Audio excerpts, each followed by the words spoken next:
Che, hola a todos. ¿Cómo andan? Soy Natán, una piba de 21 años, estudiante, de un país árabe, y esta vez les traigo un vídeo que es, les juro, una montaña rusa de emociones. Es la historia de mi viaje de egresados, una aventura increíble por Sudamérica que planeé con mis dos mejores amigas del alma. Por favor, quédense hasta el final, porque lo que empezó como una pesadilla, terminó de una forma que jamás hubiéramos imaginado. Mis compañeras de ruta son Nadia y Aisa. Nos conocimos el primer día de facultad, en esa clase de introducción que a todos les da pánico. Desde ese momento, fuimos inseparables. Compartimos apuntes, noches de estudio a base de café y facturas, y hasta el mismo club de debate. Fuimos un equipo, un bloque indivisible durante toda la carrera. Pero la vida sigue, y después de recibirnos, cada una iba a tomar su propio camino, a perseguir sus sueños en ciudades distintas. Por eso, decidimos que teníamos que hacer algo grande, algo para sellar nuestra amistad para siempre. Un último viaje juntas para crear un recuerdo que ni el tiempo ni la distancia pudieran borrar. Después de darle 1000 vueltas, elegimos 3 países de Sudamérica: Brasil, Chile y Argentina. Yo, que soy una fanática de la historia y las estructuras imponentes, siempre soñé con ver el Cristo Redentor con mis propios ojos, así que Brasil fue mi propuesta. Aisa, que vive pegada a las redes y le fascina la movida cultural urbana, la música indie y el arte callejero, propuso Chile. ¿Y Argentina? Bueno, Argentina fue casi una ocurrencia tardía. Quedaba de paso, es un centro turístico importante en la región, así que decidimos agregarlo al itinerario como una parada de una sola noche, casi un anexo al viaje principal. No era nuestro objetivo, para nada. Nos dividimos las tareas como siempre lo habíamos hecho en la facultad. Yo, la obsesiva de los detalles, me encargué de reservar los restaurantes y las experiencias gastronómicas. Nadia, la más organizada, se ocupó de los hoteles, buscando siempre el mejor equilibrio entre precio y comodidad. Y Aisa, el alma libre del grupo, se hizo cargo de todo el transporte, vuelos, pasajes de micro, todo. El plan era empezar por Brasil. La emoción que sentíamos era una cosa de locos. Contábamos los días, las horas. Y finalmente, el día llegó. Con los diplomas casi tibios en la mano, nos subimos a un avión, listas para la que, creíamos, sería la aventura de nuestras vidas. Nuestra primera parada fue Río de Janeiro. Aterrizamos con una idea en la cabeza, una postal mental formada por playas de arena blanca, gente bailando samba y la promesa de una tecnología vibrante mezclada con una naturaleza exuberante. Y al principio, la ciudad parecía cumplir. El centro era un caos fascinante de rascacielos modernos y edificios coloniales que se caían a pedazos con una belleza extraña. La gente, un torbellino de energía. Un poco más lejos, el verde de la selva de Tijuca te golpeaba en la cara, y el pan de azúcar se recortaba contra un cielo anaranjado. Por supuesto, nuestro objetivo principal era el Cristo Redentor. Subimos en el tren del Corcovado, y al llegar a la cima y ver esa estatua inmensa, con los brazos abiertos sobre la bahía de Guanabara, sentimos una emoción que te rompía el pecho. Fue un instante de pura magia, de esos que te hacen pensar, che, qué bien que vinimos. Pero esa magia se empezó a desvanecer muy rápido. Uno de mis caprichos para el viaje era experimentar los micros de larga distancia, de los que había leído que conectaban el país de punta a punta. Nos imaginábamos un viaje cómodo, viendo paisajes increíbles por la ventana. Tomamos uno para ir a otra ciudad costera. La terminal ya era un presagio. Un quilombo de gente, gritos y un calor pegajoso. Cuando vimos nuestro micro, un armatoste de diseño supuestamente moderno, nos ilusionamos por un segundo. Pero al subir, la realidad nos dio una cachetada. Lo primero que nos golpeó fue la mugre. Alrededor de nuestros asientos, una colección de basura, envoltorios de galletitas, botellas de plástico, servilletas usadas. El asiento mismo estaba pegajoso, con manchas de alguna salsa y migas de comida. No entendíamos nada. Éramos las primeras en subir en la terminal de salida. ¿Cómo podía estar todo tan sucio? ¿Nadie limpia esto? Pagamos un pasaje que no era precisamente barato esperando un mínimo de confort, y la suciedad ya te ponía de mal humor. Pero lo peor no era la basura visible, sino la actitud de los demás pasajeros. Era como si las reglas más básicas de convivencia no existieran. La gente hablaba a los gritos, como si estuvieran solos en el medio del campo. Otros escuchaban música con parlantes portátiles, una mezcla cacofónica de funk carioca y sertanejo que hacía imposible escuchar los anuncios del chofer. Y la comida. Dios mío, la comida. Alguien a un par de asientos de distancia abrió un recipiente con un guiso de pescado que largó un olor tan fuerte, tan penetrante, que se te revolvía el estómago. A Nadia casi le da un ataque de náuseas. Y no terminaba ahí. La gente terminaba de comer y, sin la más mínima vergüenza, tiraba los restos en el pasillo o los dejaba en el asiento de al lado. Había tachos de basura en el micro, por el amor de Dios. Lo que más me sacó de quicio fue ver a los nenes corriendo por el pasillo como si fuera un pelotero, gritando y golpeando los asientos.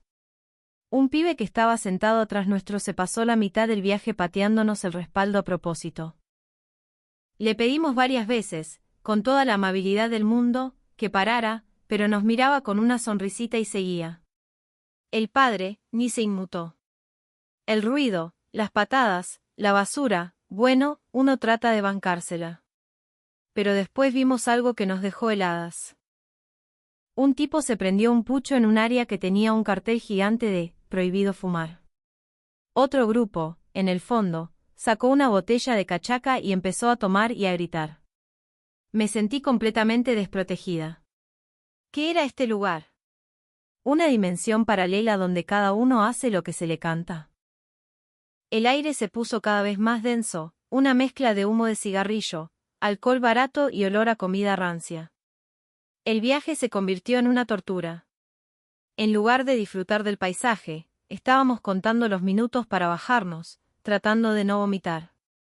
Cuando por fin llegamos a destino, pensamos que la pesadilla había terminado. Pero no. La ciudad era una extensión del micro. Las calles estaban llenas de colillas de cigarrillos, restos de comida y un olor agrio que te impregnaba la ropa. Y entonces, surgió el problema más grande para nosotras, la oración. Como musulmanas, rezamos 5 veces al día. Es un pilar de nuestra fe, un momento de conexión y paz. Pero, ¿dónde íbamos a encontrar un lugar limpio y tranquilo en medio de ese caos? No había mezquitas, ni salas de oración, nada. Caminamos durante casi 1 hora, desesperadas, hasta que encontramos un callejón un poco más escondido. Tuvimos que juntar la basura con nuestras propias manos, limpiar un pedacito de suelo con pañuelos húmedos para poder extender nuestras alfombras. Rezamos ahí, entre el olor a orina y la mirada curiosa de la gente que pasaba. No fue un acto de devoción serena, fue un acto de desesperación. Les soy sincera, mientras rezaba, me preguntaba si Dios siquiera estaba escuchando en un lugar así. El viaje a Brasil, que tanto había esperado, terminó siendo una colección de decepciones. Es un país increíble, con una naturaleza que te deja sin aliento, pero la falta de respeto y de limpieza nos superó. Quizá fuimos a los lugares equivocados en el momento equivocado, pero la sensación que nos quedó fue tan amarga que juramos no volver. Con el corazón arrugado, sin haber podido disfrutar ni rezar en paz, partimos hacia nuestro segundo destino, Chile. Si Brasil era mi sueño, Chile era el de Aísa. Hablaba sin parar de la escena musical de Santiago, de los murales de Valparaíso, de la cultura joven y vibrante que se sentía en las calles. Nosotras, contagiadas por su entusiasmo y siendo grandes fans de varios artistas chilenos, teníamos las expectativas por las nubes. Esperábamos un cambio de aire, una experiencia diferente. Pero nuestro paso por Chile fue, en muchos sentidos, una repetición de la misma película de terror, aunque con un guión ligeramente distinto. Apenas llegamos a Santiago, la ciudad nos pareció más ordenada que Río. Se sentía un aire más europeo, más tranquilo. Las calles estaban más limpias y la gente parecía más reservada. Empezamos a caminar por el centro, y el ambiente era genial. Puestos de comida callejera, artesanos vendiendo sus cosas, el olor a sopaipillas recién hechas flotando en el aire. Cuando el hambre empezó a apretar, nos dimos cuenta de que habíamos cometido el mismo error. Habíamos reservado pasajes en un micro para viajar a otra ciudad esa misma tarde. La idea de meternos en otro bondi de larga distancia nos revolvió el estómago. El recuerdo del viaje en Brasil estaba demasiado fresco. Pero Aisa, que le tiene una fe ciega a Chile, nos convenció. Chicas, esto es diferente, nos decía. La gente acá es más educada, más culta. Mis artistas favoritos son de acá. Confíen. Traté de borrar el trauma de Brasil, de aferrarme a sus palabras. Pero cuando subimos al micro, la desilusión fue inmediata. La situación no era muy distinta a la de Brasil. Quizás un poco menos de basura, pero el mismo nivel de ruido, la misma falta de consideración por el otro. Me sentí una estúpida. ¿Cómo pude pensar que sería diferente? Parece que toda Sudamérica es igual, ¿no?, le dije a Nadia en un susurro, con un nudo en la garganta. No quería creerlo, pero la evidencia era abrumadora. A pesar de la nueva decepción, decidimos no rendirnos. Era nuestro viaje de egresados, y si estábamos las tres juntas, podíamos encontrarle el lado divertido a cualquier cosa. Nos empezamos a reír de nuestra mala suerte, a hacer chistes sobre el tour del caos sudamericano. Pero hubo cosas de las que no nos pudimos reír. Hubo momentos en los que pensé seriamente en cancelar todo y volver a casa. Una noche, fuimos a una parrilla que nos habían recomendado, un lugar famoso por su asado. El mozo que nos atendió fue súper amable al principio. ¿Qué tal, chiquillas? Son de por acá. Se nota que no son chilenas. Andan de paseo. Sí, le respondimos con una sonrisa. ¿Qué nos recomendás de la casa? Uf, si vienen a Chile, tienen que probar el asado de tira. Es lo mejor que hay, una maravilla. Ahí empezó el problema. Disculpa, le dije con cuidado, el asado es con carne de vaca, no. Claro, la mejor. Lo que pasa es que, por nuestra religión, comemos carne halal, que tiene un tipo de faena especial. ¿Tienen alguna opción así, o quizás algo vegetariano? El mozo cambió la cara. La sonrisa se le borró. ¿Cómo que no comen asado? ¿De verdad? Pero si venir a Chile y no comer asado es como no haber venido. Es un pecado. Dios seguro las perdona por una vez, che. Nos quedamos heladas. No, en serio, no ese es el problema. Es una regla que seguimos. ¿Podrías recomendarnos otra cosa, por favor? Pero el tipo no escuchaba. Se obsesionó. Nos insistía con el asado, nos decía que éramos unas exageradas, que nos estábamos perdiendo lo mejor de la vida. Nos sentimos tan incómodas, tan juzgadas, que decidimos levantarnos e irnos.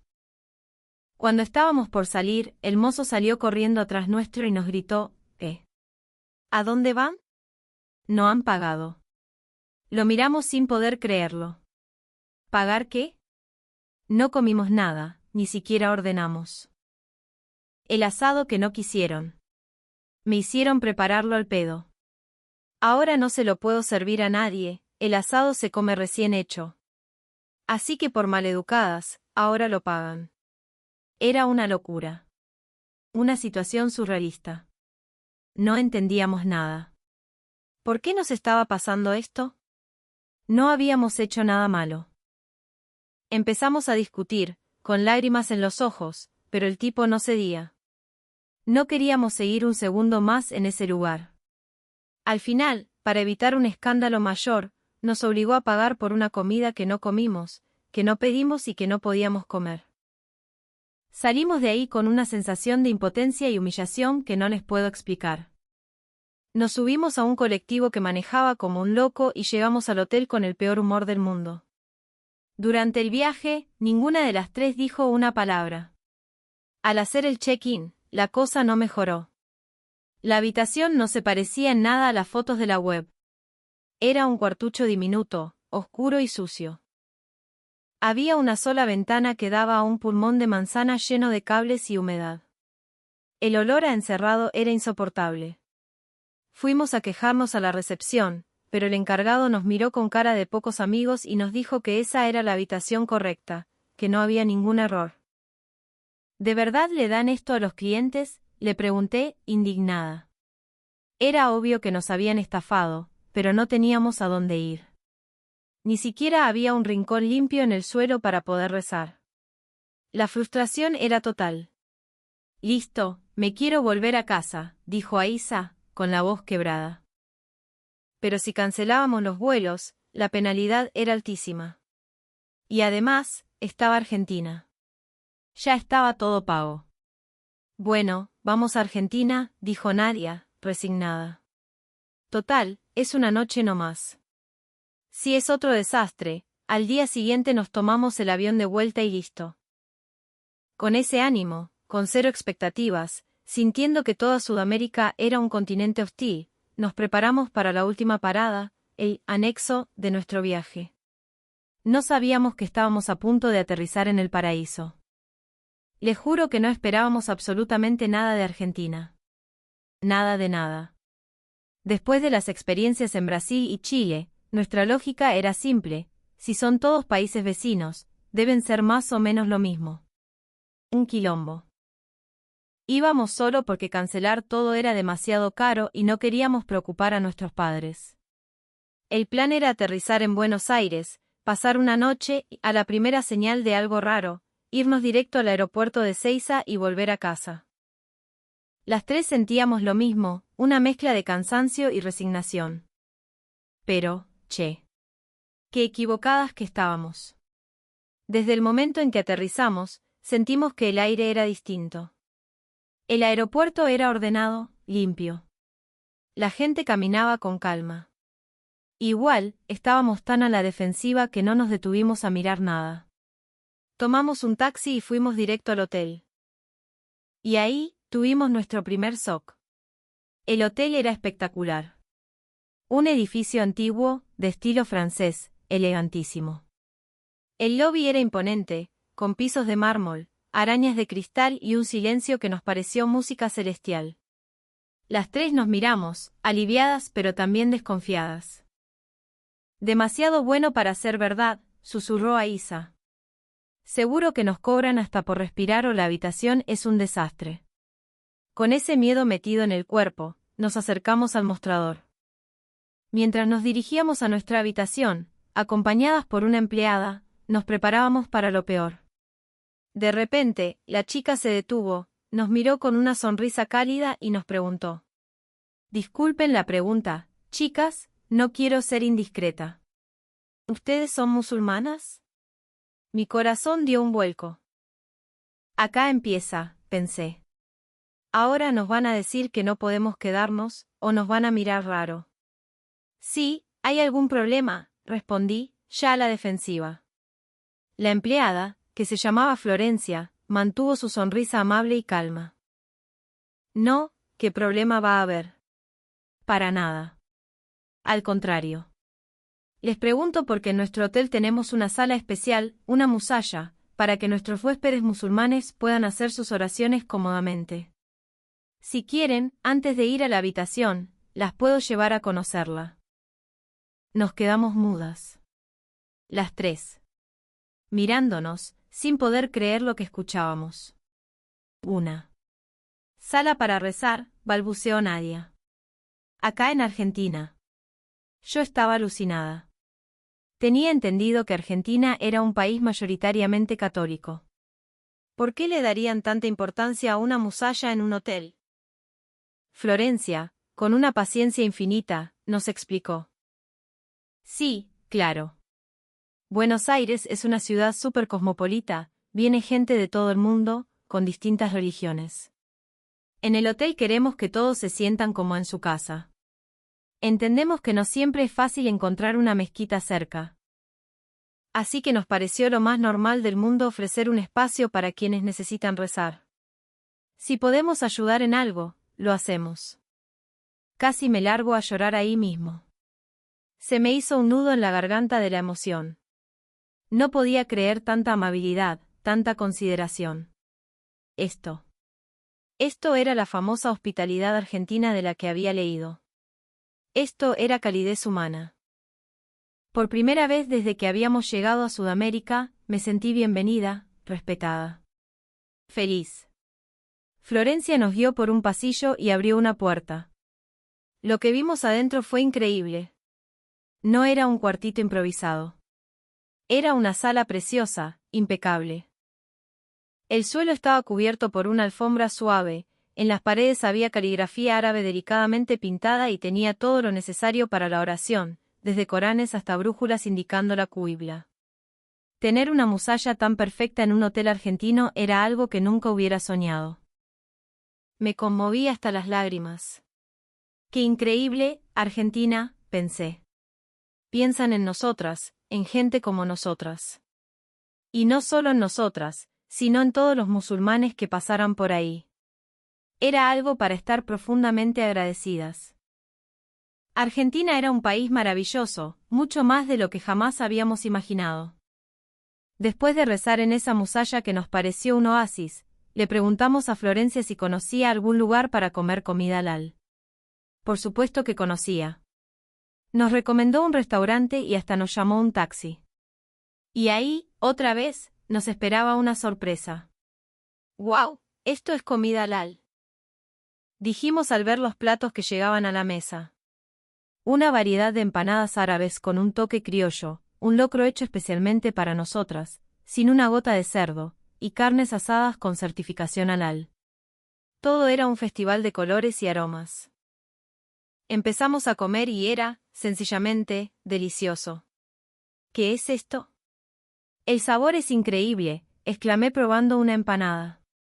Y este guiso, es espeso, lleno de sabor, ¿cómo se llama? Es locro, un plato típico de acá, nos explicó el dueño, que se acercó a la mesa. Lo adaptamos para que lo puedan disfrutar.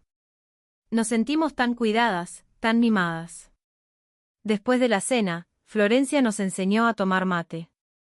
Nos explicó el ritual, la ceremonia de compartir, de pasar el mate de mano en mano. Fue un momento mágico, de pura conexión cultural. Llenas de felicidad, salimos a recorrer la ciudad. Y todo era perfecto. Buenos Aires era una ciudad limpia, ordenada. Los subtes funcionaban bien, las calles eran seguras para caminar. La gente en la calle era amable. Visitamos el Teatro Colón, una joya arquitectónica que te deja sin palabras. Nos sacamos 1000 fotos en el obelisco, caminamos por los diques de Puerto Madero al atardecer y nos maravillamos con la historia que se respira en cada rincón. El viaje que iba a ser de una sola noche, se convirtió en una estadía de 2 semanas. No nos queríamos ir. Amábamos Argentina. El personal del hotel, al enterarse de que queríamos quedarnos más tiempo, se movió rapidísimo para conseguirnos una habitación, siempre con una sonrisa. Decidimos que teníamos que conocer más, así que planeamos un viaje a Bariloche, para ver la naturaleza de la Patagonia. Teníamos que tomar un micro de larga distancia y les confieso, el miedo volvió. Chicas, Argentina es increíble, pero un micro es un micro. Dije, recordando los viajes en Brasil y Chile. Pero la duda se disipó apenas llegamos a la terminal de Retiro. La gente hacía fila de forma ordenada. Nadie gritaba. Las familias con nenes chiquitos los mantenían a su lado. Y cuando llegó el micro, se detuvo exactamente donde empezaba la fila. El interior estaba impecable, los asientos parecían nuevos y olía limpio. El viaje fue silencioso, tranquilo. La gente leía, dormía o miraba el paisaje por la ventana. Era otro mundo. Un nivel de civismo que nos dejó impactadas. Sentí que Argentina tenía una cultura de respeto profundo, construida a lo largo de mucho tiempo. En ningún momento me sentí incómoda. Al contrario, sentía que nosotras también teníamos que estar a la altura, comportarnos con el mismo respeto. Esa belleza y calidez nos acompañó durante todo el viaje. La Patagonia nos recibió con sus lagos de agua cristalina y sus montañas nevadas. Un paisaje que te limpia el alma. La hospitalidad de los argentinos, sus sonrisas sinceras, su generosidad. Fue algo que nos marcó para siempre. El servicio en todos lados era de primer nivel, y aunque la propina no es obligatoria, sentíamos la necesidad de agradecer de alguna forma esa atención increíble. En nuestra última noche en Buenos Aires, subimos a un rooftop bar en el centro, y mientras mirábamos las luces de la ciudad, recordamos todo el viaje. Las frustraciones de Brasil y Chile parecían lejanas, anécdotas de otra vida. Argentina nos había curado. Nos había devuelto la fe en los viajes y en la gente. Esa noche, con la ciudad a nuestros pies, hicimos una promesa: seguiríamos siendo las mejores amigas para siempre, sin importar a dónde nos llevara la vida, volveríamos a viajar juntas. Esta experiencia nos unió más que nunca. Ya de vuelta en casa, nos graduamos y empezamos nuestras vidas profesionales, cada una en su ciudad. Pero cumplimos nuestra promesa. Una vez al año, las tres juntas, volvemos a Argentina. Es nuestro escape, nuestro refugio para recargar energías y desconectar del laburo. Mi gratitud hacia este país es infinita. Me siento una privilegiada de poder compartir esta historia con ustedes. Gracias por mirar hasta el final, de verdad. Si les pareció interesante la historia, por favor, dejen un like y suscríbanse al canal. Y si tienen algún comentario o quieren pedir algo, escríbanlo abajo. Nos vemos en el próximo vídeo. Chao, chao.